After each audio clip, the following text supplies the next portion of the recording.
Yeah. That's a good thing to know right there.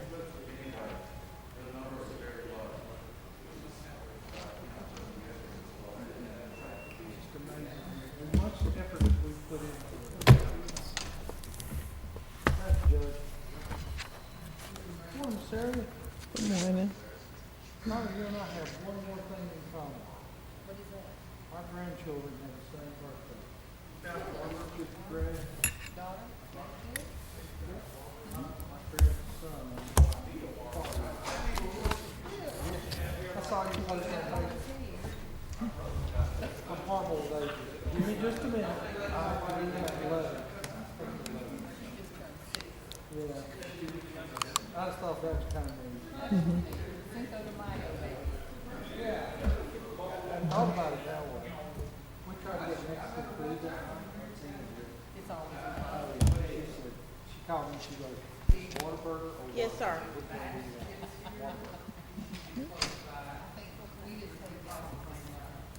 Could you do me a favor, Mr. Wall? Make sure you buy a microphone. Thank you. Make sure you buy a microphone. That's all I need. Thank you.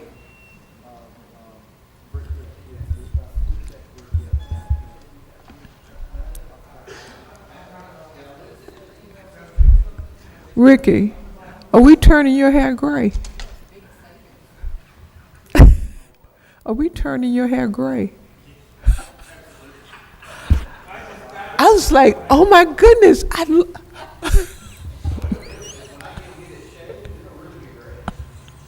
Ricky, your hair's becoming more distinguished looking.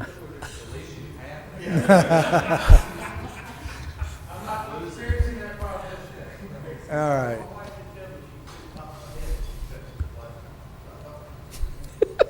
Oh, your wife cuts hair? Uh-huh. Now we got a connection. I just want to know, does she use a bowl? Like, I saw something. I saw something on Facebook said you could, due to the pandemic, you could buy illegal drugs legally and go to jail for getting a haircut or something like that. I thought, oh Lord. Okay, let's get started here. Dana, do we have any speakers? Good morning, Commissioners. Yes, we do. Judge Don Davis, along with Lance Coven. Good morning, gentlemen. Good morning, Commissioners. Morning, Judge. And others that are present. I appreciate you affording me the opportunity to come and share with you and give you an update regarding Mobile County's preparations for the Alabama 2020 primary runoff election. It is set for July the 14th, and that seems like that's a long time away, but it, quite frankly, is going to be here on us before we know it. And there are some things I'd like to share with you and also with others that may be viewing this or may view this later if this is recorded and shared. I know we all appreciate that voting is fundamental to our way of life. And in Mobile County, I think it's fair to say we also all appreciate the need for us to exert our best efforts to make voting as easy as possible within the bounds of the law, and also safe for our voters and our poll workers. And that's what we are endeavoring to do. With the COVID pandemic, we've got some special challenges ahead of us. And we have been working on these, quite frankly, started back in February, even right before the primary election, when the pandemic, the seriousness of the pandemic situation became more and more evident. Because at that time, we were looking at a runoff election on March the 31st. This morning I have some good news and some not so good news to share. The good news is that we have been largely successful in procuring masks, face shields, hand sanitizer, and gloves for all of our poll workers. Now, the national, state, and local health officials and experts are continuing, from what I can tell, to continue to recommend that we exercise social distancing guidelines for the next several months. I've also been told that this will probably continue, this recommendation will probably continue on through the fall, through the time of the general election in November. But right now, I'm focused on the runoff election. That noted, the not so good news is that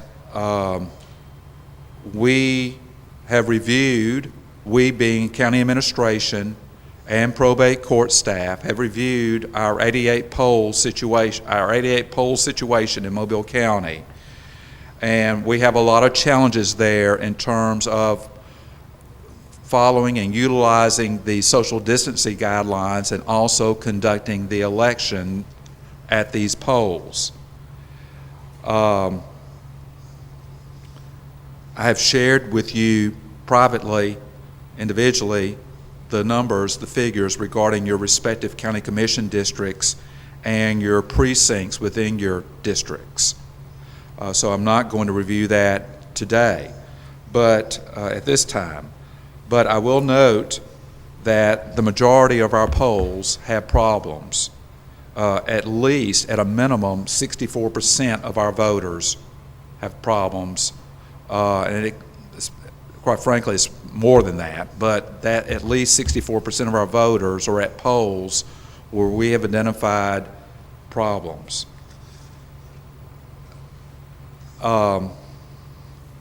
We need to come up with alternative poll locations that are located within the precincts to see if we can find larger facilities that we can utilize on an emergency basis for the upcoming runoff election to enable us to try to process the voters in those precincts in a safe manner, but also in a more expeditious manner than what we contemplate will happen if we're at the polls we currently utilize. And with that thought in mind, I'm requesting formally, or ask that you request formally, that the Mobile County School Board consider permitting us to utilize high school and middle school gymnasiums and cafeterias for the upcoming election, if possible. And then secondly, I'm calling on all Mobile County businesses and citizens who have spacious facilities in our county to come forward and to help us and help us, the county, and our citizens by permitting us to utilize their facilities for this upcoming election. I would note that one of the federal stimulus packages provides funding, emergency funding, to the states for election matters, and Secretary of State John Merrill has reported that Alabama has approximately $8 million available for emergency COVID funding to address COVID funding matters. And one of the approved aspects or items for reimbursement in the funding that he's shared is available is for the cleaning of facilities both before an election and after the election. So there is funding available to the counties to clean the facilities. If we're, and I want to make certain everyone's clear about that.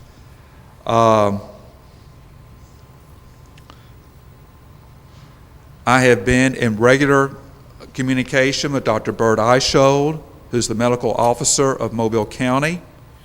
And Dr. Eishold has consistently, and I reaffirmed this yesterday in a conversation with him yesterday afternoon, he recommends that we procure and utilize what are commonly called sneeze shields at all of our polls. And this recommendation is not only to protect the poll workers, but it also protects the voters, the citizens that are coming to vote. He is also strongly, he has reaffirmed the need for us to utilize social distancing guidelines and protocols at the polls in the runoff election. Now, as I said earlier, we started identifying the problems and started working on this and dialoguing with members of the county administration back in late February on this. And in one of my initial communications, I reached out to our engineering department, the county's engineering department, and the facilities department. And Mr. Martin, Tyler Martin, the director of facilities, referred me, we were in the context of sneeze shields, referred me to a company. I inquired whether the county could construct those, and I was informed that that was not a possibility. But Mr. Martin suggested a company that we contact to see if a local company, if that might be able to help us in terms of the sneeze shields that we had come to realize that we needed based on what Dr. Eichel had advised. And that was Alabama Florida Plastics, which is a company located in Saraland, Satsuma area of Mobile. And that's the company that Mr. Covan is the principal of. We contacted Alabama Florida Plastics and have dialogued with them. I found on the internet an example of a sneeze shield that was used the first week in April in the Wisconsin state primary election. A couple weeks after that, in mid-April, Dr. Eichel sent me a picture of a tabletop sneeze shield that he had encountered at Swift Lumber Company. I don't know if that was in Atmore or Baldwin County, where. I don't know where he was, but he ran into one. He took a picture of it and sent it to me. And we have relayed that information along to Alabama Florida Plastics, and they have provided, at my office's request, a proposal that I've asked this a part of your agenda packet, as I appreciate. In regards to the sneeze shields, it takes time to construct those, and we are under the 8 ball, as I appreciate it, to get that effort going. Now, we plan,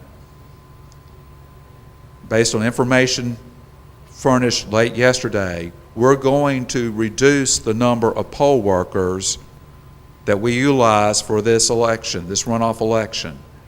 And we're going to, that will impact the final number of sneeze shields that we will need. I don't have that number today, right now, but I expect to have that number by the end of today in terms of the number of poll workers that we're going to utilize, and I will thus be able to also give you my office's recommendation in terms of the number of sneeze shields that we would request. We have the proposal. As I appreciate it's in your packet, we're looking and we recommend that their proposal is actually, from my perspective, 4 proposals in that packet. And we're looking at the second one, proposal number 2, Part B, the one that's the polycarbonate tabletop version of the sneeze shield. Is that number 16 in our agenda? Am I reading that right? 500 at $318, Judge? Are you asking for 500 of them? It's option number 2. It's 1,000 units at At $146 $146 each. So what is this? What number have you got? It's on the second page, Commissioner, I'm looking of at the the proposal. proposal. Number 16 Yes, it's, is 500 at 318 each. That's not correct. No, That's it's- option number 1, Commissioner. look at proposal number, option number 2, the tabletop sneeze guard, the second page. Okay, It so would be this the is option number 1, so it would be that's the wrong. polycarbonate at $146 each. So it should say option number 2. Yes, ma'am. Okay. I may have Option- misstated, and I apologize if I did. Option number 2, and it would be 1,000 at 146, Right. correct? Except I don't know at this point in time that we will need 1,000. Can we say up to 1,000? That is what I would suggest, if that's possible. Judge, are you aware that McAleer's is offering a tabletop sneeze guard for $80 16. But each? it's wrong. I'm not See, that's the specifically aware of that proposal, Commissioner, but I have been getting, my staff and I have been getting emails and proposals through the internet from different companies such as Staples and whatnot, and we have looked at those, but they don't, we have concerns that they won't fit our need for our tables, and if the commission wants county administration to investigate it further, I'd ask the administration investigate the sneeze shield matter further. I reached out to Alabama Florida Plastics based on the advice of Mr. Martin. Now, as I said, we are planning to reduce the number of poll workers. I should have figures later today. My staff is working on it as we speak, and I'll also be able to better identify the number of sneeze shields that we are recommending.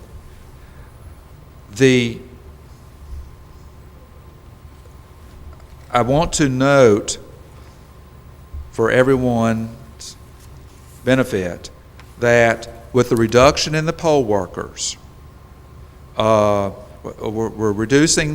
going to reduce the number of poll workers to enable us to have more voters in the poll because of the social distancing guidelines. But there are consequences for every action that we take. And the consequence that we expect is that we're going to have lines at some of our polls on Election Day. Now, we're going to do our best to minimize that.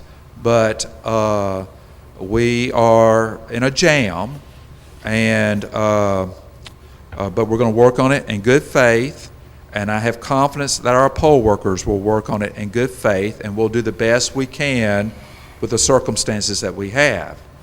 With that noted, I would encourage all citizens to vote absentee if they have any concern about COVID and going to the polls on July the 14th.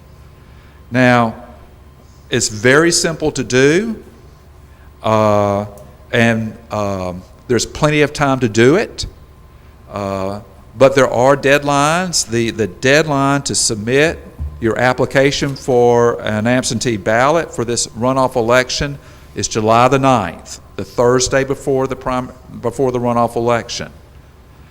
Are there any questions? Yes. I have a question. Judge, are you going to provide masks for the voters if they need one? That is not in our game plan. No, sir, not right now. We don't. Now, Okay. let me say that the mask and the hand sanitizer, the items I identified earlier that we've ordered are for the poll workers, and that's what Secretary of State Merrill's funding will cover. I asked his office if funding would cover masks and other items for voters, and I was told no, it would not. Okay. Now, if the county wants us to do that, we can do so. We need to start ordering masks and start working on that aspect of the matter immediately, and I'll be happy to do that.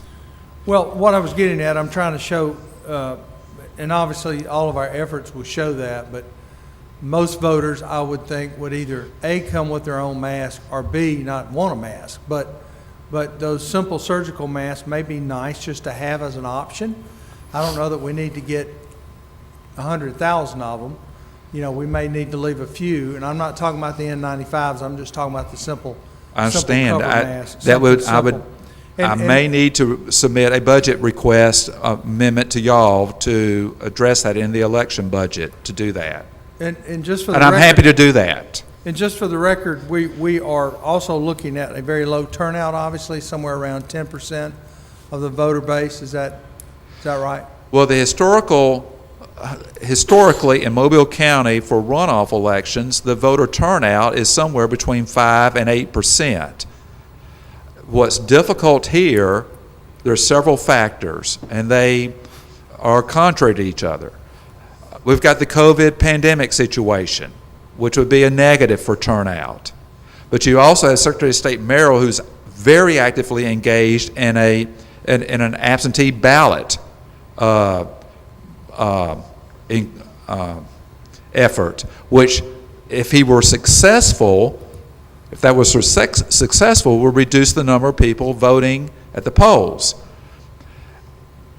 I obtained information this morning from Mrs. Barnett, who runs our absentee ballot office, and we've only had 1,074 absentee ballots issued, and only of those, 412 have been returned, and that is very low. So at this point in time, our citizens in Mobile County have not been responding to the Secretary of State's media campaign about absentee balloting. At least it's not showing up in the numbers. Okay. I personally appreciate your efforts. Of course, we met with you yesterday individually. I know you're having sleepless nights, as you said. And when you start trying to sift through the numbers, and it's kind of mind-blowing when you're talking about social distancing and the sizes. Commissioners, I've already reached out to my school board members. I've got, of course, there are two. There's actually three in my district, but the two that I reached out to were very quick to say that they would work with us on the gymnasium as well as a cafeteria being open. I encourage y'all, if you agree, to reach out to yours also. Is that for existing polling places that are in schools? That, yes. Well, also as a potential alternative location, Commissioner, where we have a problem poll in that if that school is in that precinct. So, Judge Davis, I understand the concerns you're having. I guess for me, the idea of creating mega sites appears counterintuitive. Oh, this is not suggesting mega sites, Commissioner. What I'm suggesting is if we have, for example, the Spring Hill Library is the current poll location for what's normally called the St. Ignatius poll. They're in Spring Hill. Mm-hmm. The room we used in the primary election is no bigger than where the three commissioners, where the three of y'all are currently. It is totally inadequate to serve. We can't even get like 2 poll workers in there and no voters in the room that we had to use for the primary election. If we could find a school, and in that particular, I don't know of a public school in that precinct, but I know that Spring Hill College is located within that precinct. If we could find a school that has a gymnasium and possibly a cafeteria attached to it, or a large cafeteria that the commission could utilize on an emergency basis for the runoff election, that's what I would recommend to have more space. Mary B. Austin is in that district. I'd have to look. There's I'm not disputing that. The lines are crisscross in there. There are all kinds of lines crisscrossing in there. Mary B. Austin may be an alternative. What sort of time frame? I know that we don't have a tremendous amount of time to get these nailed down because you've got to send out notices and the whole due process legally. When does this absolutely have to be decided and Decided in approved? terms of sneeze shields or, I'm talking about the precinct locations. oh, it Any should have been done changes? yesterday. Well, right, but when, As soon as we can get it done, the more lead time we have, the better, because if we change a poll location, we're supposed to notify the voters of the change of the location. We typically do that by postcards. But we need to get those out as soon as we can. well, I would think now that school has been canceled through the rest of the year, that it may be a little easier to access gymnasiums and cafeterias because the students aren't on campus. Correct. So I hope so. hopefully that will be the case. I'm certainly willing to help any way that I can. I also applaud you. I know that this is a yeoman's effort to try to get all this nailed down, and I know that there's an issue with, you've had well over 100 poll workers who are no longer going to be able to help with the Right. I runoff failed election. to mention that. Pardon me? I said, thank you for noting that. I failed to mention that in my comments earlier this morning. But we reached out to all of the poll workers, approximately 1,700, 1,685 if you want the exact number, during the month of April, early April. And we asked them by letter, and we asked them to call us. We had a dedicated telephone and a voicemail system set up if they could not serve in the July 14th runoff election. And we had approximately 133 to respond that they could not. The disturbing aspect of that was that we had two large polls, one in Satsuma and the other Day Springs Baptist Church, where essentially all of the poll workers at those two polls had said they're not available. And so we're like starting out with zero poll workers in essence there, and we're going to have to restaff those polls. And staffing polls is not easy when you don't have a pandemic. It's going to be very difficult to do, I expect. That leads to another question for me. I know that by law, you're required to have the same number of poll workers in a runoff election, a primary runoff, as you did in the primary. Is that part of what you are requesting, an opinion from the Attorney General? And if you would go over those points specifically, what questions that you are asking for clarification? Sure. I have done several things in that regard. I have communicated with Governor Ivey and requested that she consider amending the emergency decree to address the poll worker number situation. I've also requested an Attorney General's opinion on the same issue. And we've gotten back some preliminary information yesterday, but that we believe that one or both of them are going to say we can reduce the number of poll workers, and I'm going in that direction. Okay. So we're asking the Attorney General to give us his opinion.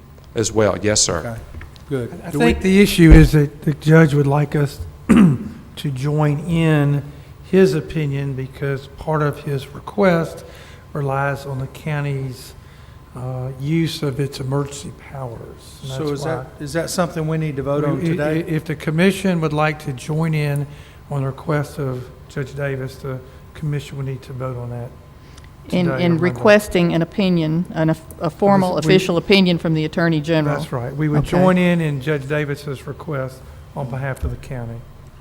So- And one other, as far as emergency powers you brought up, the sneeze guards, is that since we're not, time does not allow bidding that out, then Well- would that well- be purchased under an emergency?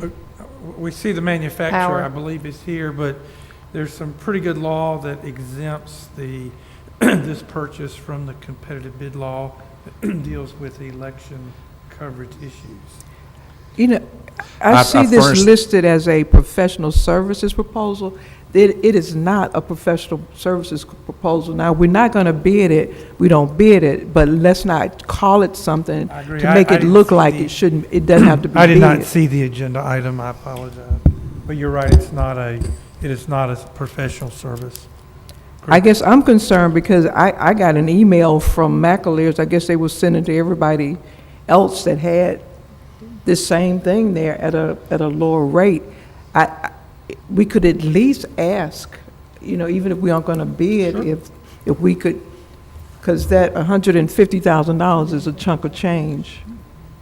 Did you get that directly from McAleer's? Yeah. I didn't It receive was that. like a like a solicitation. Yeah, but I didn't receive that, so, I mean, And I just forwarded it to Susan Howland when it came. It wasn't specific to me, it was like a bulk saying, we have these available. well, I know time is of the essence, but, I mean, if it bears further investigation, I know the judge was taking the advice of Tyler Martin and to get this proposal, but if you think that by delaying this another day or so would give us more information to make an informed decision on what we could purchase and at what cost, I mean, I'm okay with that, but I think that once that question is answered, we need to, if we're Yeah. going to do this, we need to move forward. Well, between now and Monday, we'll have the Right. judge said he can give us a number of poll workers. We'll have that, and then we'll be able to make sure that we're not paying twice as much for. Right, so instead of today, we can make that decision Monday. Well, let me inquire, is the county, I assume then county administration is going to be investigating sneeze shields? That's, Judge, there is a question I do want to ask, since we have the principal here of Alabama, Florida. The reason why option one is on there is we were under the assumption that option one was larger than option two, and it covered more tables, and it was freestanding, so it didn't take up the room on the tables. Is that correct?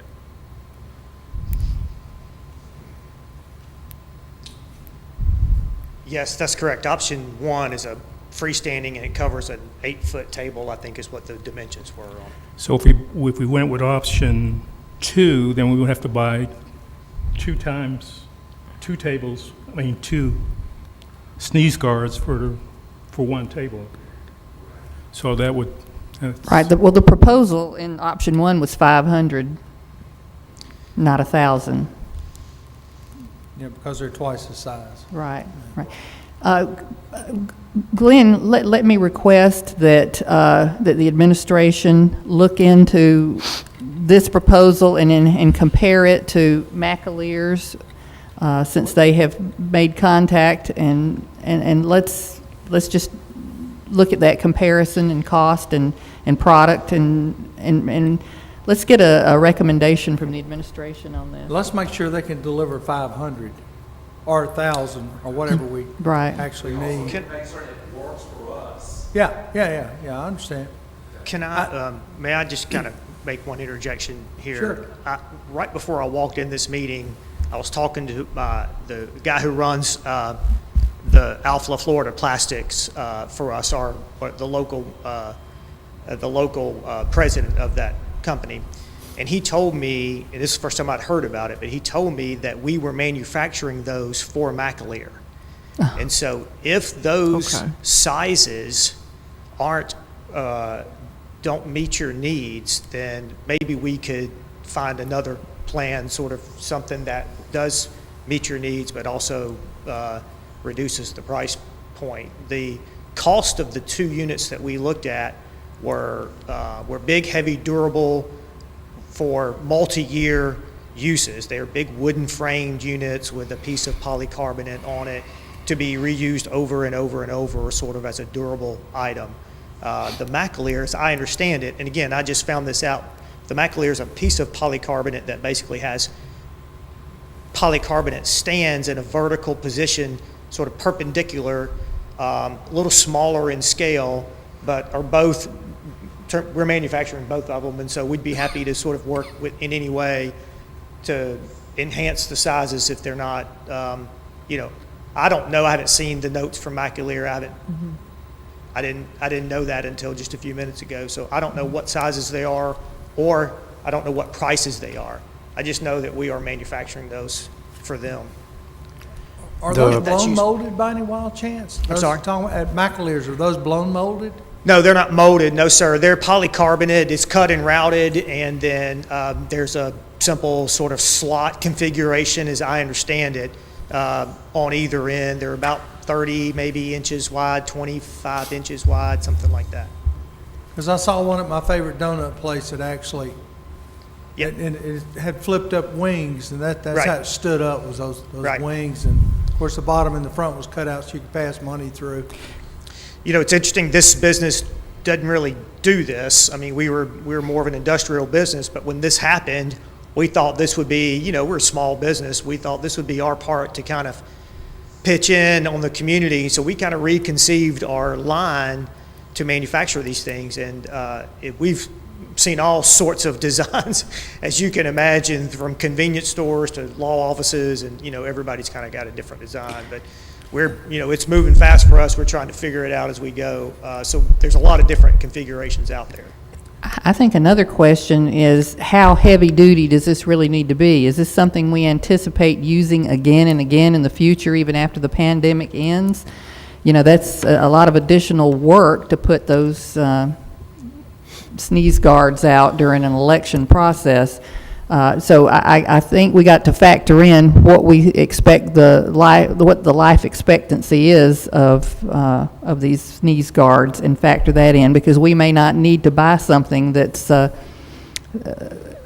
know, that we expect to last 50 years and use it for that long. So just another point. Can we get your contact information? We can get with you after the meeting.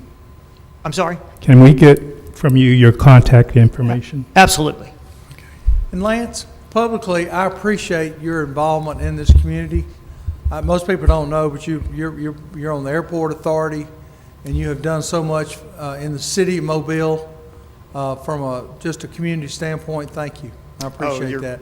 I appreciate your willingness to be able to shut a line down and start making something that you don't.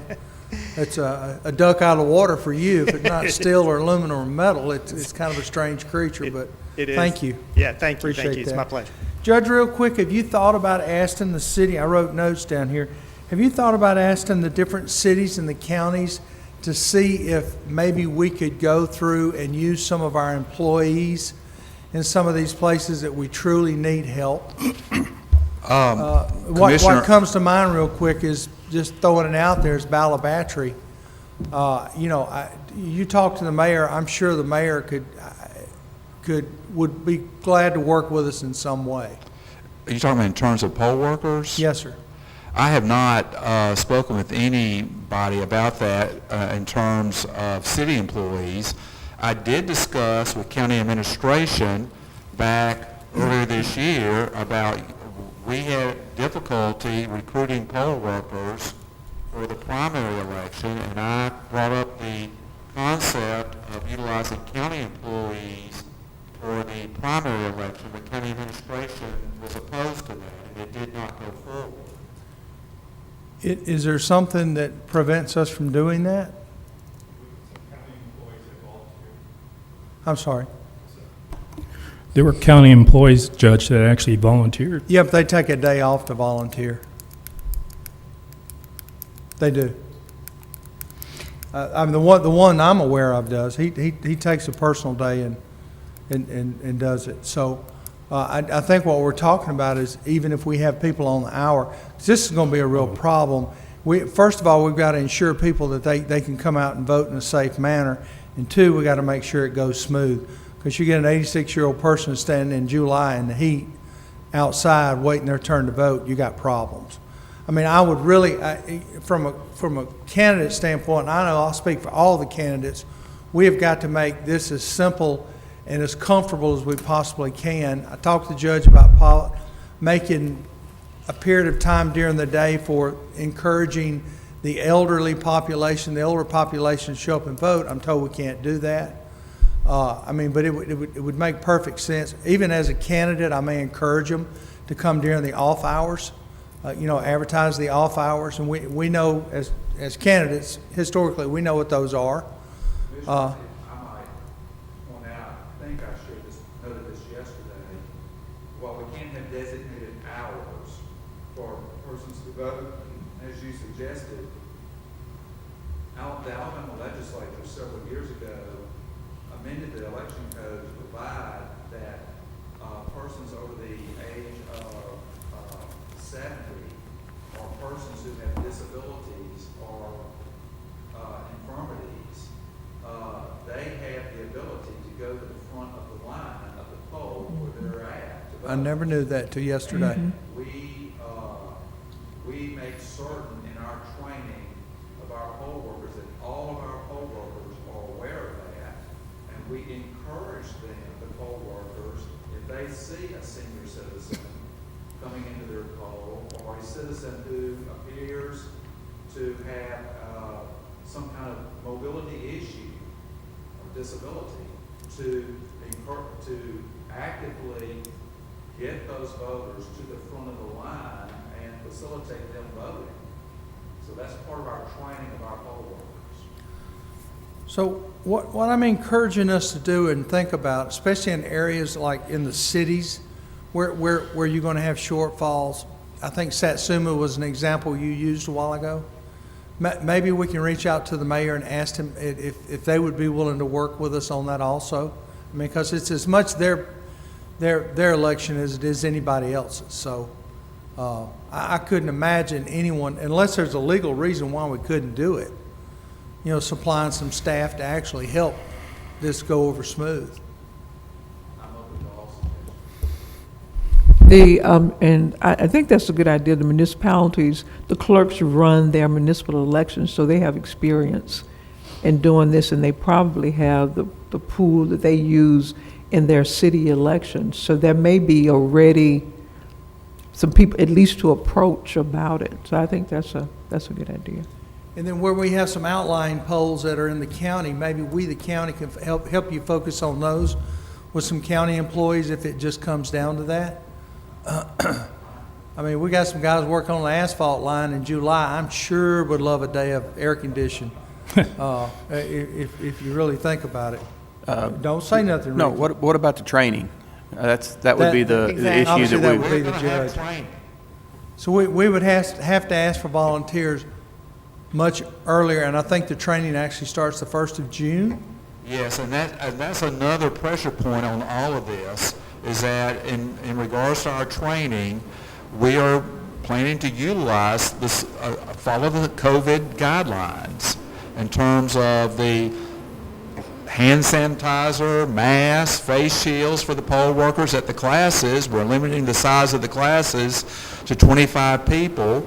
We're going to utilize, for most of the poll workers, the Civic Center for this, but it's going to take us much longer, exponentially longer, to conduct the training for the runoff election and comply with the COVID requirements. So the training is scheduled to begin the first week in June. And we're already running into the deadline. We're past our deadline for soliciting nominations of poll workers from our inspectors to fill the ranks. But with all these uncertainties, one thing leads to another. Yeah. But I've got to get that effort underway as soon as I can.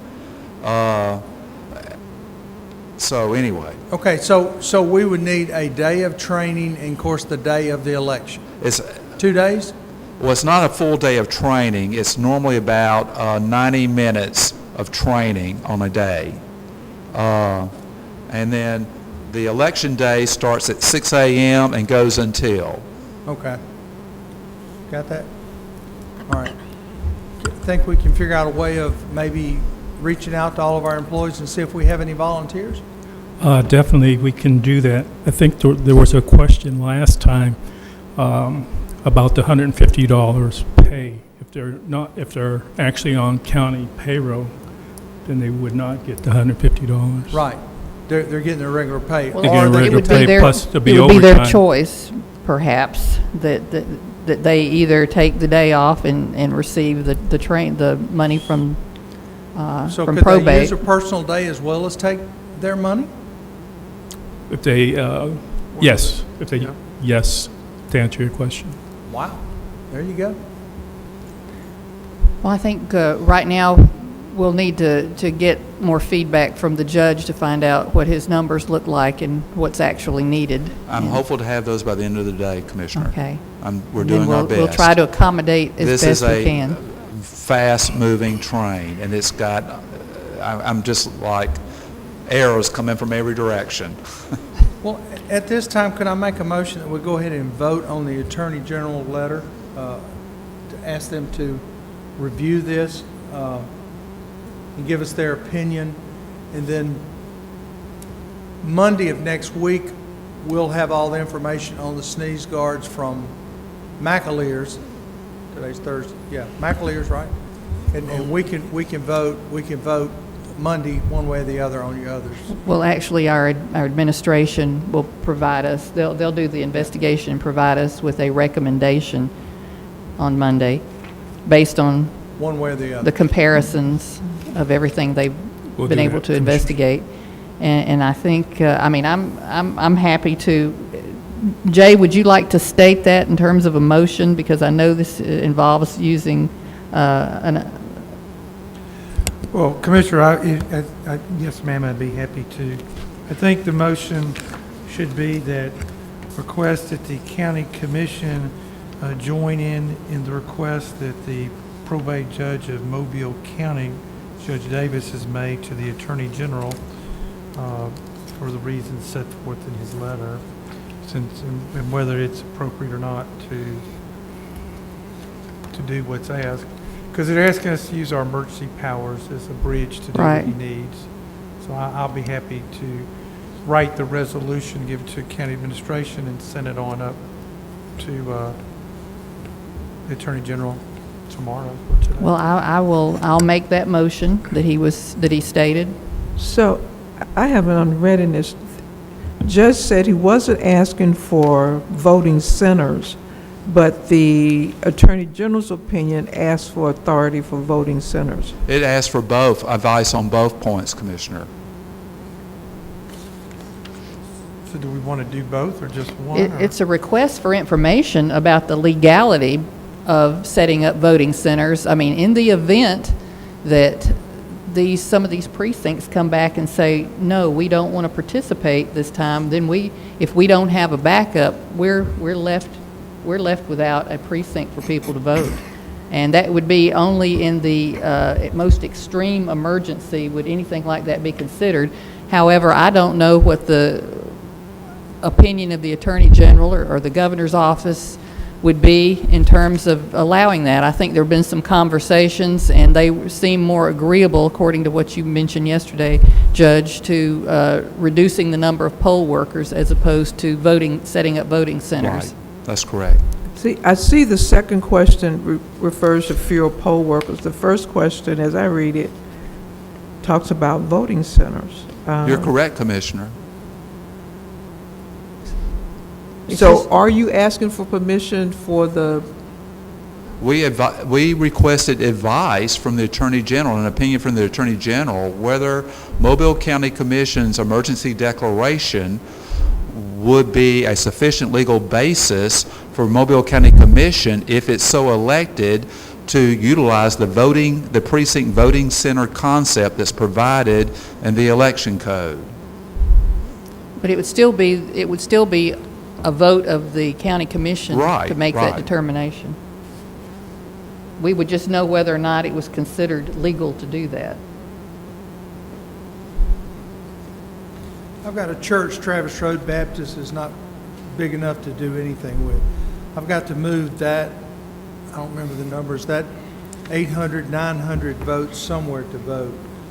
A Meadow Lake is less than 2 miles down the road. If I could send those people to Meadow Lake, I've already got permission to use, as long as the superintendent agrees, obviously, he's the final word, to use the cafeteria and the gymnasium, we've got plenty of room that we can melt that 800, 900, whatever the true number is, in with that one voting center. I've only got 2 places like that in my entire district, going through it yesterday. So this, when I read this, though, this is the Milwaukee example with 5 centers throughout the Waukesha County, or whatever county that is. It's, Commissioner, it's up to it would be up to the county commission to determine the number of, if you want to say, voting centers or super polls. If There's we no even set went that number. route. And I don't think any of us want to. I mean, it would be an absolute no other choice situation. Okay. These are just I some mean, that's the way very- I feel about it. I don't want to some move very- my people no, no. out I of could- district. I can only imagine people from Ballabhatchery wanting to come to Tillman's Corner and vote, and I would catch it. I'll second it. All right. And the other portion of it will be Monday. Right. Anything else? I don't have anything else. I thank you for your time. Thank you, And Judge. thank you for your assistance. Thank you, Lance. Let me, one point, could I offer a point person within the court's administration on the sneeze shields Yes, sir. to interact with county administration? I would like to suggest Rushing Payne, who's the chief deputy clerk of the court. I certainly think that would be agreeable. Rushing knows what the specifications are. He is a former attorney general that headed up the elections division of the attorney general's office for several years. He is very intimately familiar with election laws. Sounds And I'd good. like to go look at that shield myself, if I can. Right here, I'd just like to point out that our Max and Darren Martin, I know, have put in an incredible amount of time looking at all of these social distancing issues, you know, the size of the polling places. They've actually physically been out there doing measuring, looking for alternatives. So I just want to just acknowledge their work. And Yes, ma'am. Commissioner, I second that. I did not have the opportunity to meet with you yesterday individually, but when I met with Commissioners Carl and Hudson, I made a point, as I remember, of noting the wonderful work of Ms. Fearman and the others at county administration, the ones you mentioned, in terms of getting data and confirming the data that we had, and our impressions of the circumstances. Mr. Martin actually found like 4 additional poll locations that were problems that we had not identified in our process through the court. And I think that Darren and Max, since they have put in all this time, I don't know if they would have anything additional to add to the discussion. I know that since they're not in the room, if they do, then I would certainly welcome any input that they've got as well. I mean, they may not. I don't know. I'm sure they're outside.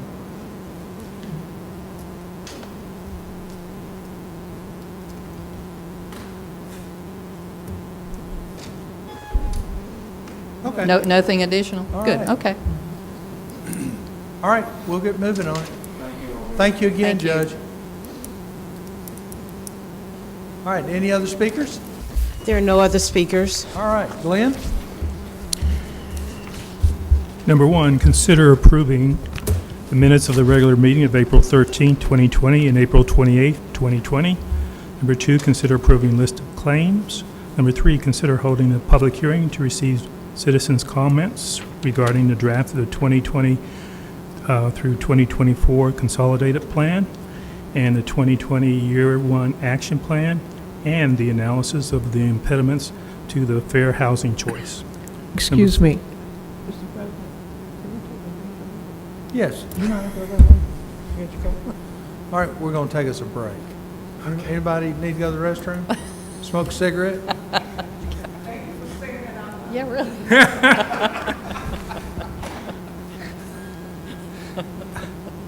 A voice from the back of the room.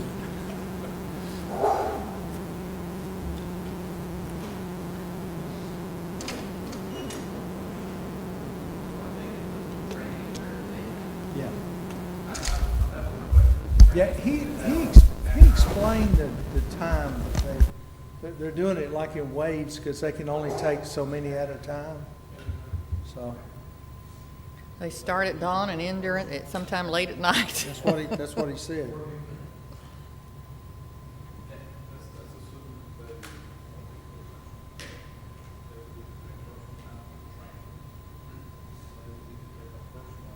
There's gnats around here. Test 1, 2.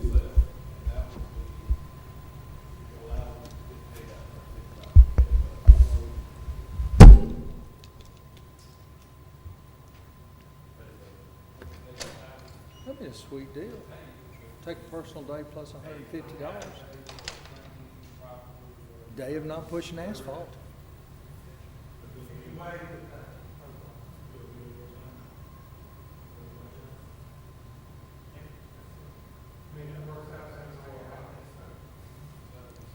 We're gonna have so few people turn out for this election, it's gonna be sad. Oh, yeah. It's sad when it's this not going on.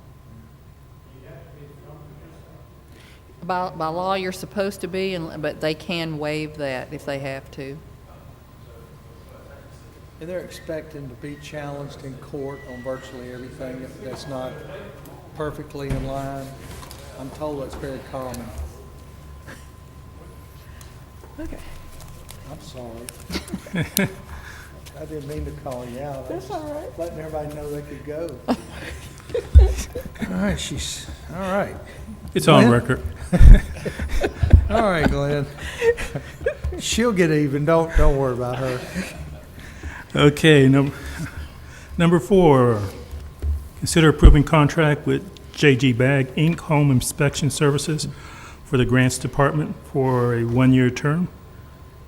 Number 5, consider approving application for transfer of off-premise retail beer and table wine license for GBA operations to, and I'll let Ricky say this. It's Camden. Perfect. That's exactly what I would have said. Okay. And number 6, consider approving request of the Sheriff's Office to increase vehicle fleet from 229 vehicles to 237 vehicles due to the increase in deputies' positions. Number 7, due to So this would be a decrease? increase. Oh, 37. I'm sorry. Increase. I'm sorry. Number 7, we need to vote on today due to time restraints.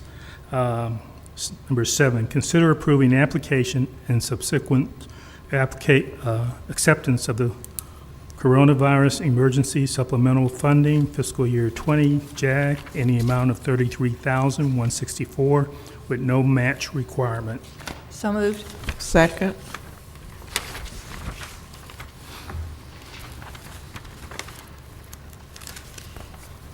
Number 8, consider adopting a resolution changing the voting location at polling site number 12, Satsuma High School, to First Baptist Church of Satsuma, effective July 14, 2020, primary runoff election. Can this wait till Monday, or is this time sensitive? Do we need to do this now? Oh, this can wait till Monday. Pardon? This can wait till Monday. Okay. And I'm also told that this school no longer wants the traffic there, so that's the reason they're moving this one. So. Right. That's what I heard. Number 9, consider adopting a resolution changing the voting location at polling site number 6, Citronelle Recreation Center, to Memorial Baptist Church, effective July 14, 2020, primary runoff election. Number 10, consider authorizing to advertise for bids project renovation of elevators 7, 8, 9, and 10 at Mobile Government Plaza, North Tower. Number 11, consider approving award bid to ThyssenKrupp Elevator Corporation for 2020 elevator maintenance and service from Mobile County facilities for a total amount of $362,362.60. Didn't we fire them 2 years ago or 3 years ago? And we went with Otis, and now we're firing Otis and going back to ThyssenKrupp, or something like that? It's a bid.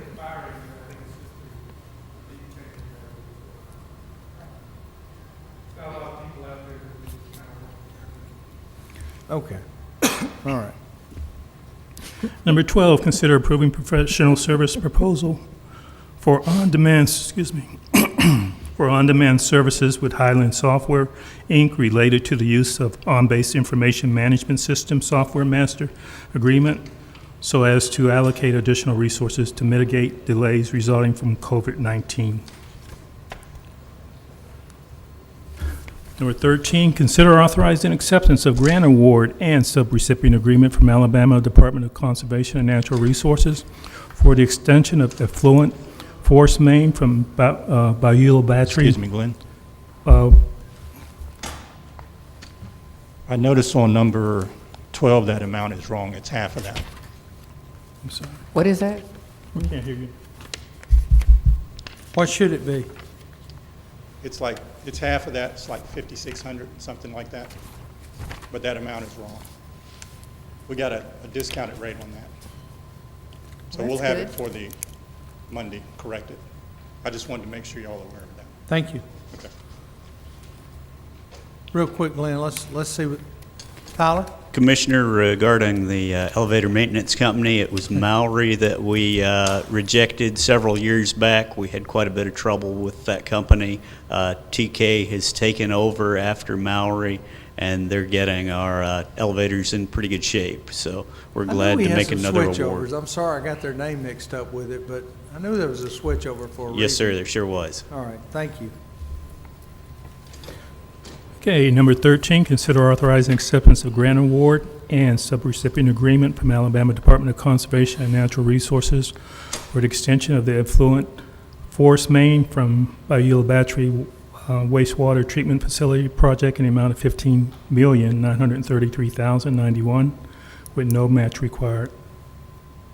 14, consider approving adjusting the retired health insurance rates from 30% for single coverage and 45% for family coverage to 25% for single coverage and 35% for family coverage effective July 1st, 2020. Do we have any conversation on that? I had a conversation with Donna Jones.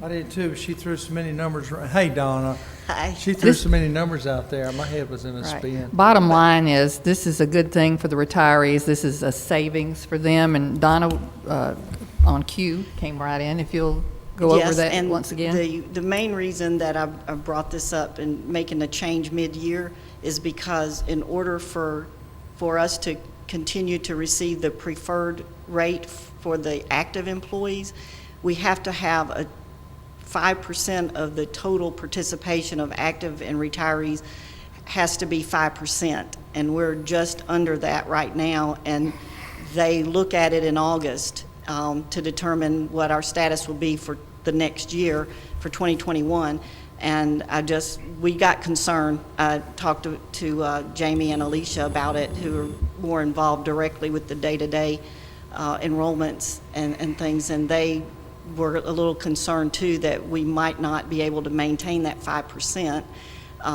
because we did go up quite a bit on our premiums this year, and we that we've been watching it to see if we were going to have an issue, but this was our recommendation, and we feel like by doing that we will be able to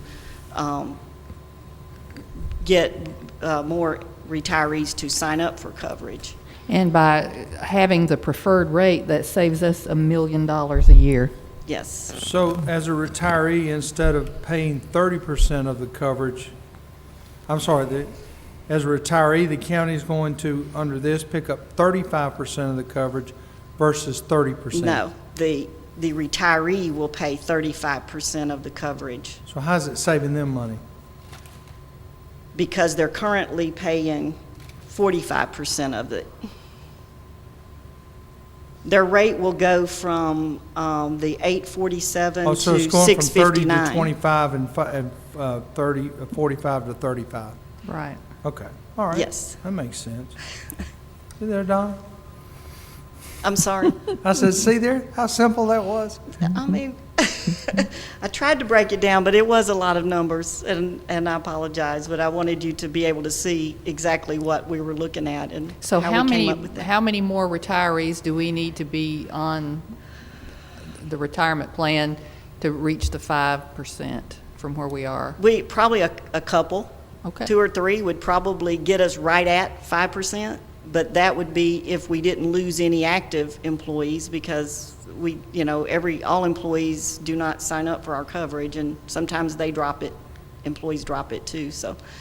And we're at like 4.999, something like that? 4.99%, yeah. Okay. And it can go either way in 2 months, and that was our concern. Very good. Thank you. Okay. Number 15, consider approving request from Mobile County Commission to determine whether or not the building or structure located at 7836 Caroline Way, Theodore, Alabama, constitutes a public nuisance. Legal owner has not responded to the county's official 60-day letter in which to file written request for a hearing before Mobile County Commission. Number 16, we're going to be looking into that. 17, consider authorizing memorandum of understanding with the town of Dauphin Island, Alabama regarding development and implementation of the West End Management Plan as described in Alabama Trustee Implementation Group's Final Restoration Plan 3 pending legal review. Number 18, consider... Is Dauphin Island on board with all the provisions? Have they seen this, Dauphin Island? Yes, we've sent the MOU to them, and this was resulting from a request from the island for us to do this work on their behalf. Okay. And it is modeled after previous agreements we've had regarding use of oil spill funds and receiving those grants on behalf of those communities. Okay, thank you.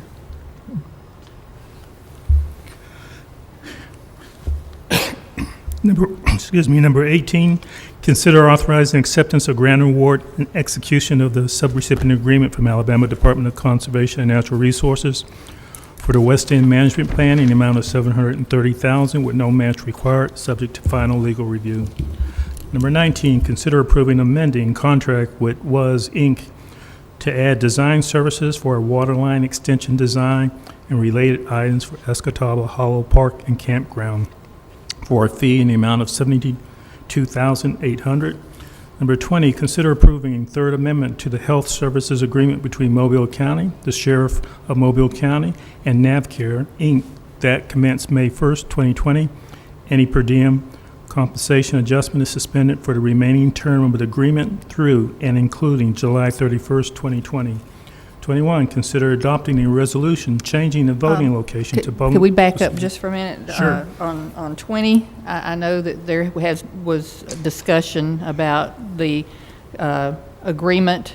What's the latest on that? On this particular Third Amendment, this is considered to be at best a no increase in cost to the county, and likely a decrease in cost to the county for the months of May, June, and July.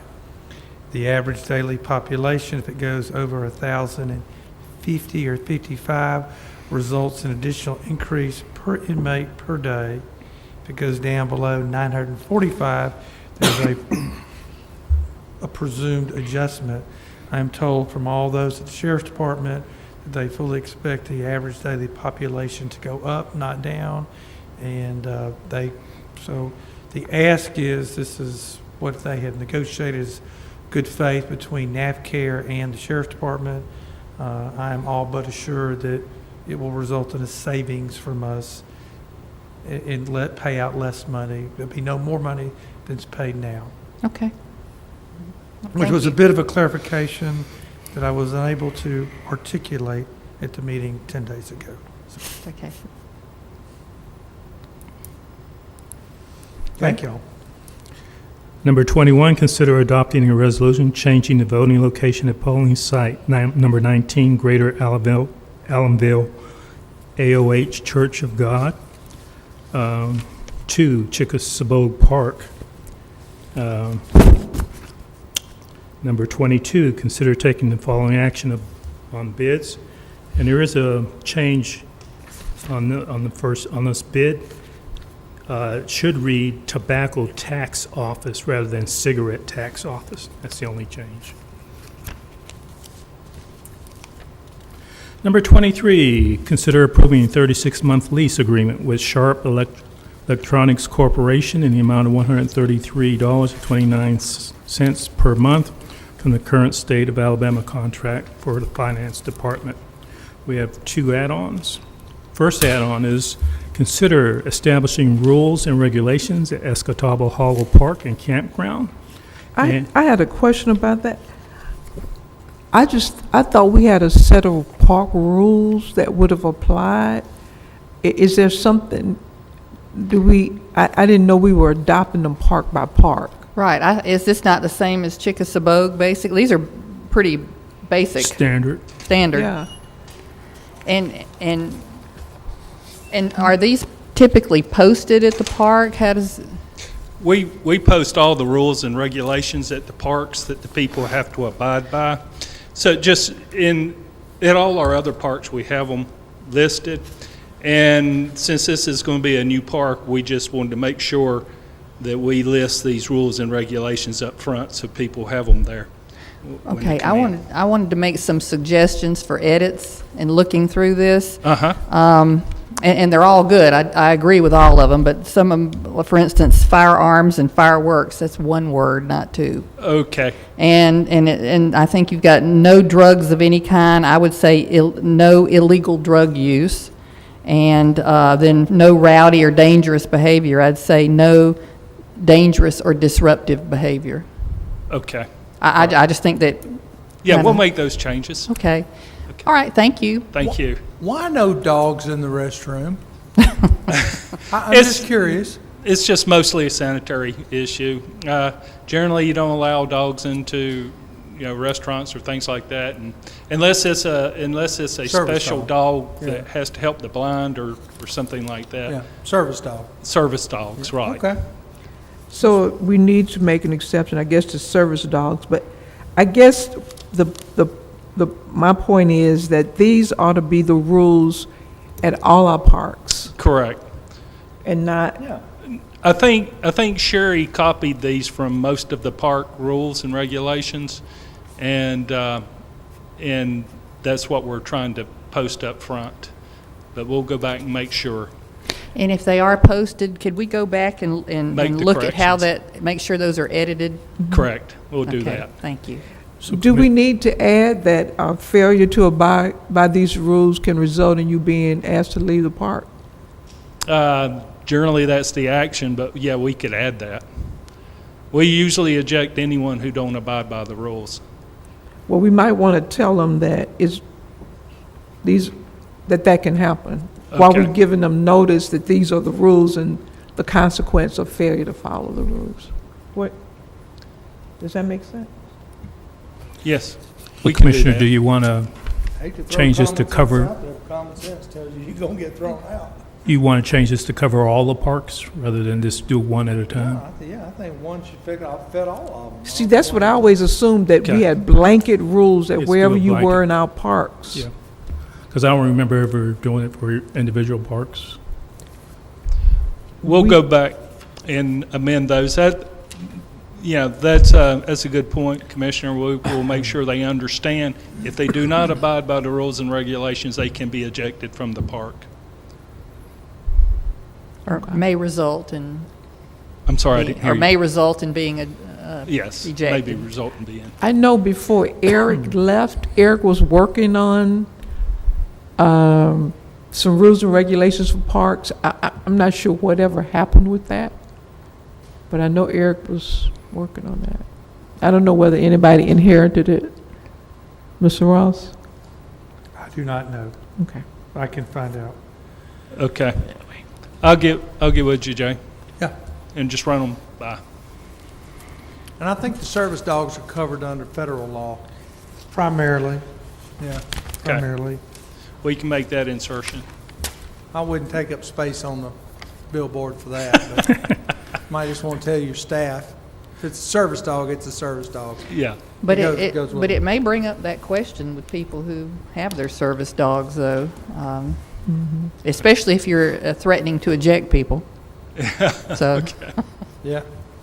I don't know, we could look at maybe stating that a little more Yeah, efficiently. concisely where people, easier to understand. We'll take them, rewrite them, and maybe run them through some folks and make sure. they Very look good. Correct. Thank you. Sure. Thank you, Doug. No problem. And the last add-on will be consider approving requests of the Sheriff's Office to add vehicles to their fleet as follows. Are these the ones that are in another part of the agenda? Yes. Okay, do we want to put them together when we do the agenda? Oh, we can do that, Commissioner. Okay.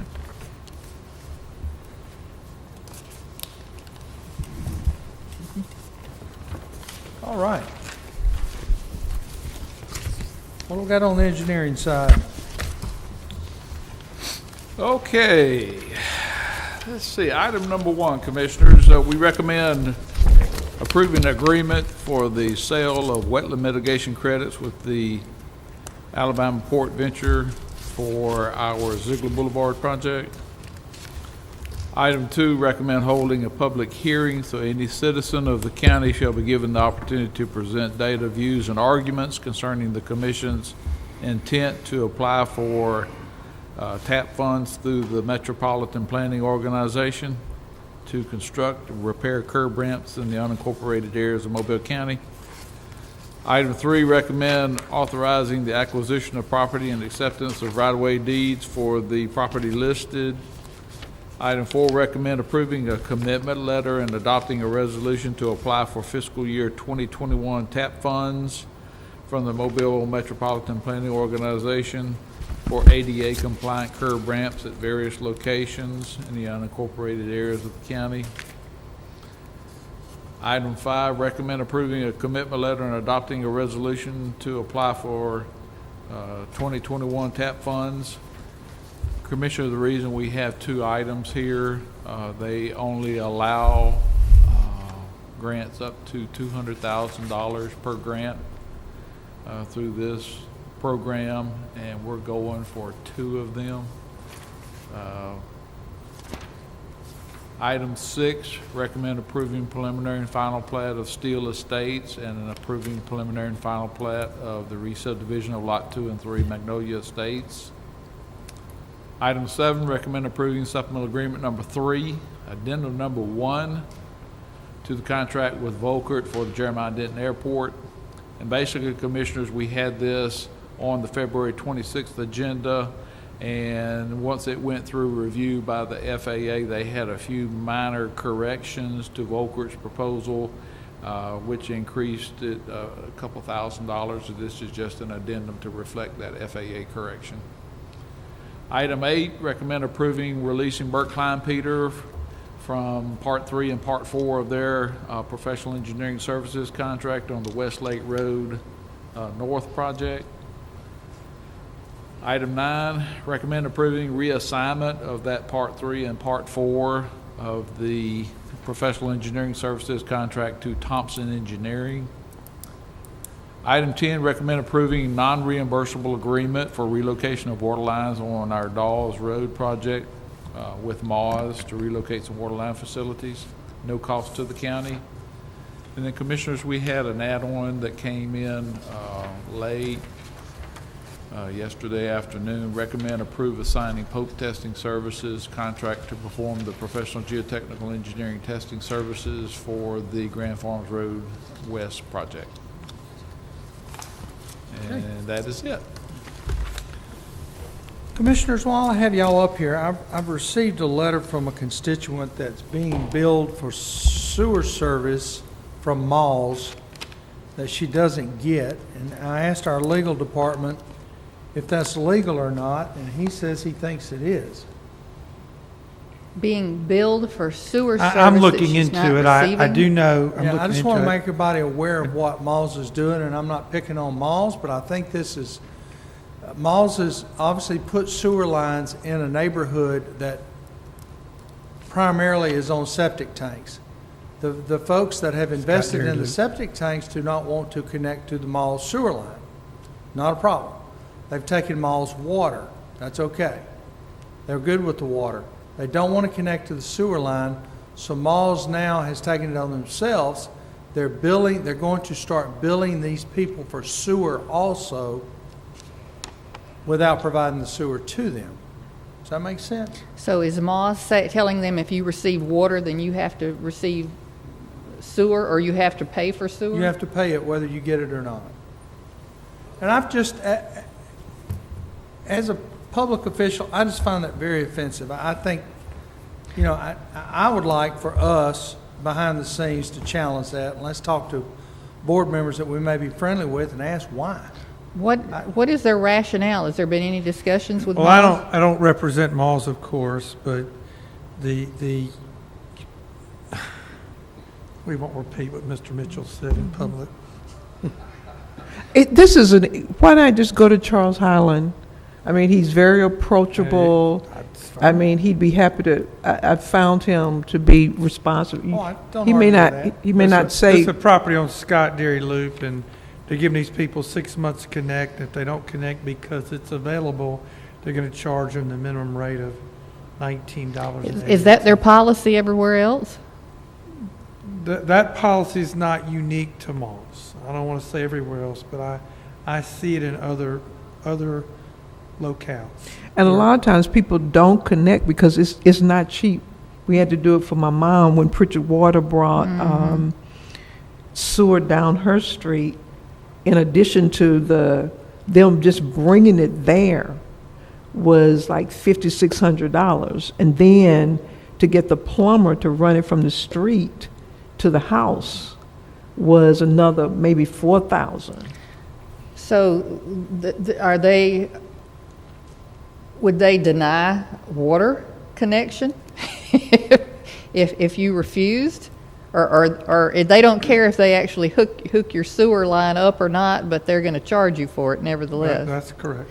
I don't know, that doesn't sound I'm right a little to more force checking on- somebody It to. doesn't fit well with me, I'll tell you that. But I think talking to Mr. Highland would be a good start, but Well, I think three voices are a lot stronger I than wonder one. how That's what I'm getting at. widespread that is. it's wider than just malls. That's not the first No, time I I've mean, heard that. in Mobile County with Moss customers. Mars is not the only utility Right. who does that. I had a similar complaint, I think, with St. Elmo. We There have never been could- complaints with other jurisdictions. And the besides St. Elmo, law gives them authority to do that. Generally speaking. And that's a yes, you said? I think generally speaking, the answer is yes. I mean, they're not regulated by the Public Service Commission. The rates that they charge and the fees they charge are not highly regulated by statute. So it might take a law to prevent this from occurring. Perhaps. Why does the county commission not have a voice on the malls board? Because it's created under a state statute that evolves from the municipal government, and it's evolved by state law that the governing body of the municipality appoints it. Only typically, only where there's not a municipality has a county commission been able to establish or consent to the establishment of a water and or sewer provider. You know, Dauphin Island, for example, the Dauphin Island Water Authority became incorporated before the town became incorporated. Not the case in Bala Battery. Your Mobile County water has historically covered an area completely in the unincorporated areas, and obviously CREEP has changed that. Grand Bay Water, for example, is purely private, and the county has no even appointing authority over their board members because it was an area that nobody else wanted to do it at the time. So they don't have a defined service area. San Elmo is just like Mobile County Water and just like Dauphin Island. So if cities create or crop up in those areas, they'll be the same thing that Dauphin Island has. And you know, in the north part of the county, it's very similar. Yeah, There might be slightly Lemoyne. different tweaks. Lemoyne, Mavico Bucks, Lemoyne was there before Creola was. That's right. Mavico Bucks was there before Mount Vernon. Turnerville, same way, same thing. Lord, I thought Mount Vernon went back to the 1800s.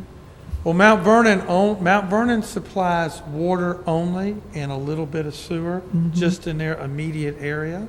But that particular entity in Mount Vernon is owned, operated, maintained by the city. It's not a separate and distinct entity like the other utility boards, such as Pritchard, such as Malls. I mean, the water service. Right, correct. Well, I just find it Commissioner Carr, I'll do a little more research on it, but offensive. when I looked at it in just- the past, yeah, they- you're forced to pay for something you don't get.